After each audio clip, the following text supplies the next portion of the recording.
welcome back to the Citizen channel as we continue our look at the history of Manchester City since 1880. So this is the 22-23 season, which has been a bit of a jump ahead. I'm up to the 70s with the old stuff, but obviously it was such a wonderful season.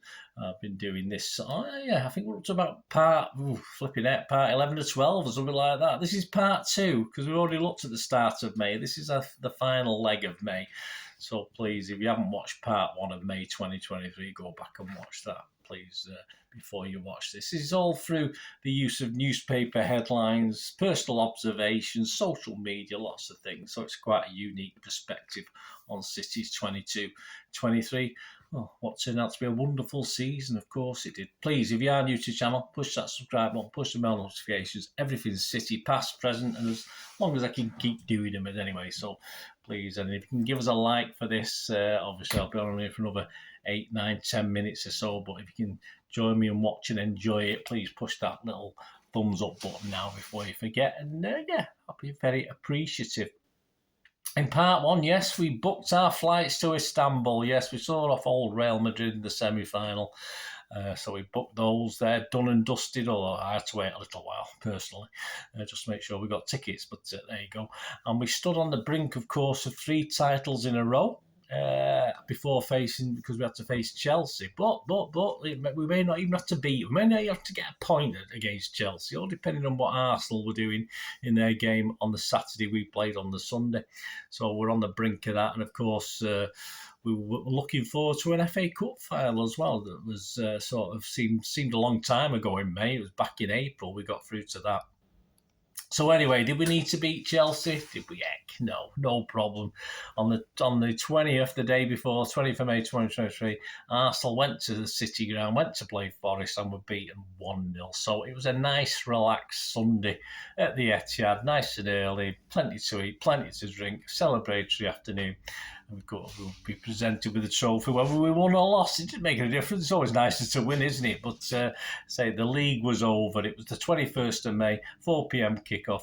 Match day 36, 3 games to spare. We were top with 85 points. Arsenal was second with 81 points. Well, they only had 1 game left, so they could only get 84. So they might have hoped for sort of points deduction for City, but certainly not in this case anyway. So there we go. They might, you never know, they might get it one day, but I doubt it. And it ended City 1, Chelsea 0. 9 changes to the Madrid game in the City side that played in the semi-final. Ortega, Walker, Akanji, Laporte, Gomez, Lewis, Phillips, Foden, Mahrez, Alvarez and Palmer.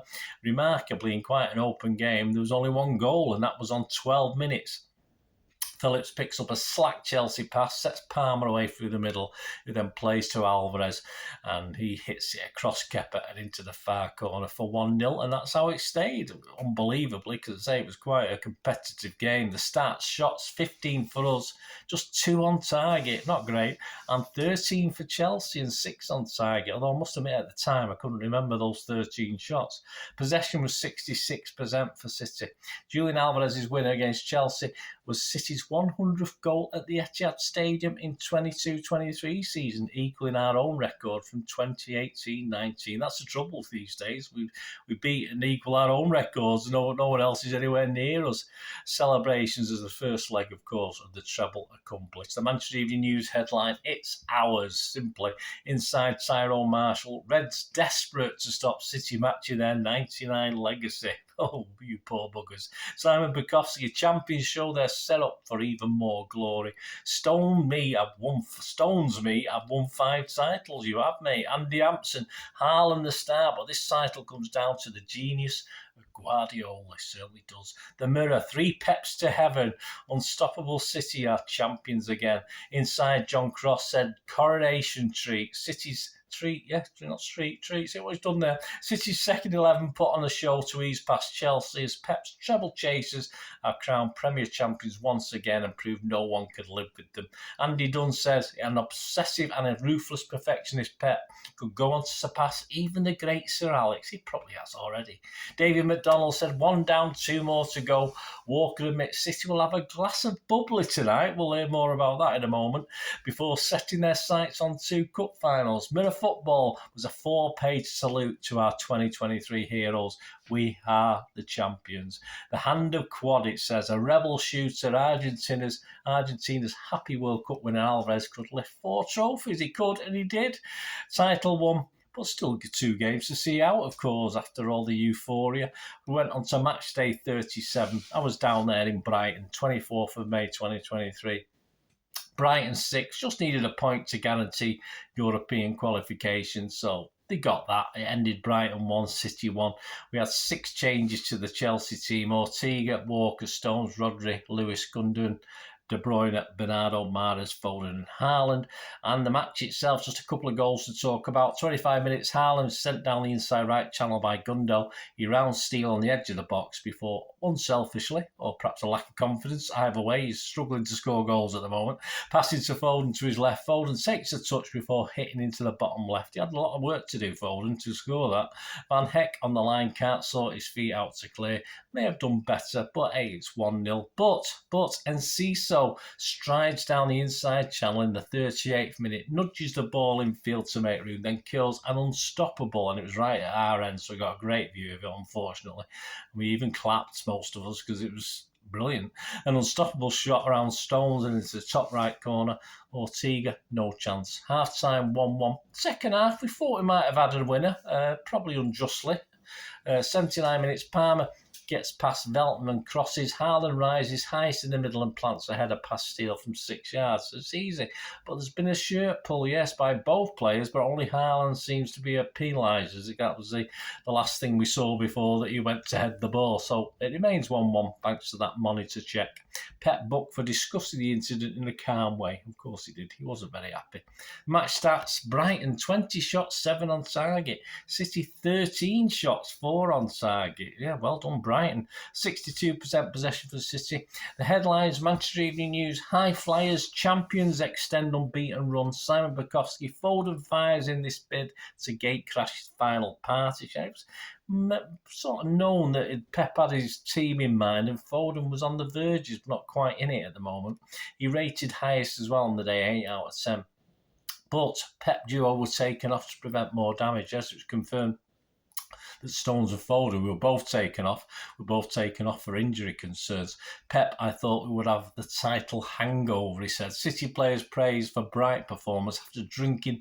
Pep said we drank all the alcohol in Manchester after that game against Chelsea, so we did very, very well. I said we'd get back to the bubbly, didn't we, and stuff like that. Daily Express, bright spark. That's Enciso hit stunning equalisers. Seagulls hold their own against the champions. Inside, Matthew Dunn wrote, City forced to pep up, and Enciso leaves title winners punch drunk. Yeah. City announced the opening of a new City store again, somewhere for the United fans to go and have a stand outside and shout abuse, I suppose, in time to come. But a new store in Manchester Arndale in collaboration with their retail partner, Stitched. Yes, the official opening for this was at 9 a.m. on Friday the 26th of May. And on to our final game, final league game. We still had 2 bloody big ones to come, didn't we? Our final game of the season, Premier League game of the season, 28th of May, 4:30pm kickoff. G-Tech Community Stadium, yes, to take on 9th place Brentford. And it ended Brentford 1, City 0. Shock. 7 changes to our Brighton team. Ederson, Walker, Aki, Laporte, Gomez, Lewis, Phillips, Palmer, Mahrez, Foden and Alvarez. Not even in the squad, not even on the bench. Diaz, KDB, Grealish, Akanji. I think they'll be starting in the finals. City looking resplendent in our new kit in the West London sunshine.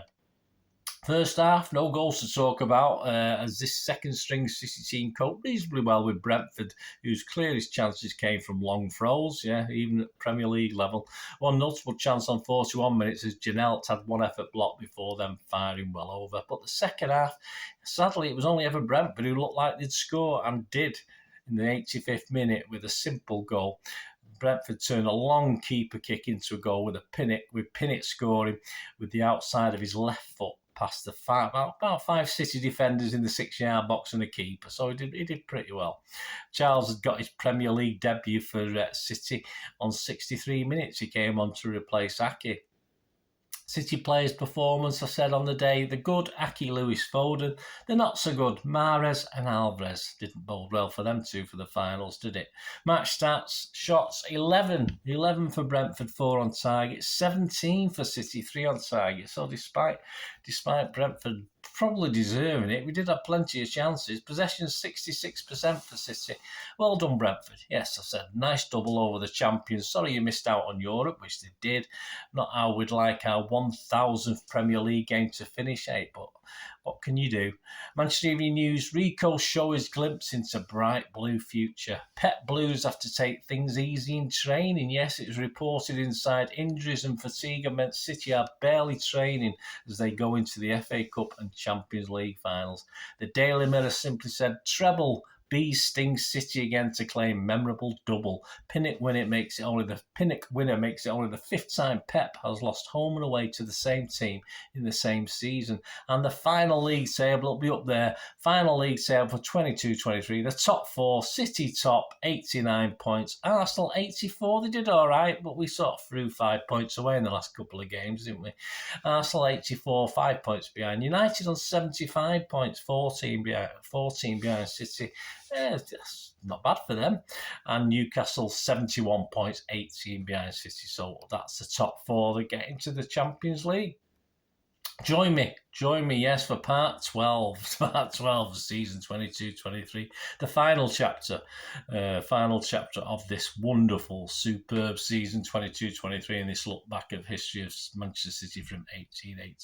And of course, it's the big, even though it's only a couple of games, it's the biggest June ever in City's history, with the Premier League sorted, just a small matter of United and Inter standing in the way of City's treble glory.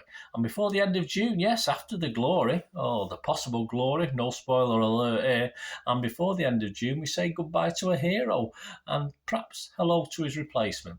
So join me for part 12 there next time. So please leave us your comments, leave us your memories. Great to hear from you. Till we meet again, that's one thing, don't I? Please stay safe, Blues. Come on, City. Bye for now.